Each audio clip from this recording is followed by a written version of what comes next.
काय वाटतं दादा एकंदरीत तुमच्या गावामध्ये कोणाची हवा आहे? कोण काम करतंय?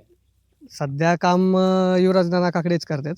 हां. कारण की ग्राउंड लेवलला जर कामाची म्हणजे परिस्थिती जर पाहिली आत्ता, गावाचा विकास जर करायचा असेल आपल्या, तर आत्ता युवराज नानांचं कामाची प्रख्यात पाहिलं तर त्यांची खूप मोठ्या प्रमाणात कामं चालू आहेत. आपल्याही भागात आहे, बाहेरही चालू आहेत. असे कामाची माणसं आपल्याला गरजेची आहेत आत्ता. अच्छा. कोणती कामं केलीत त्यांनी? त्यांनी आता आपल्या महत्त्वाचं मंदिर असेल तिथे सिमेंट कॉन्क्रीट हे केलं, रस्ता दिला दोन्ही शासनी. हां. अशी गावातली कामं व्यवस्थित करता आली पाहिजेत. अच्छा. याआधी गावाचा विकास झाला होता का नाही? नाही, विकास चालू आहे. हां. पण ज्या नानांचं काम आहे, तसं काम कोणीही करू शकत नाही. बरं. निवडणुकीला आता काय वाटतं कोण बाजी मारेल इकडे? आता सध्या तरी सांगू शकत नाही की कोण बाजी मारेल. मग कामाच्या पण बाबतीत कोणाची बाजी असेल? कामाच्या बाबतीत नानांचीच बाजी असेल. काय विषय नाही.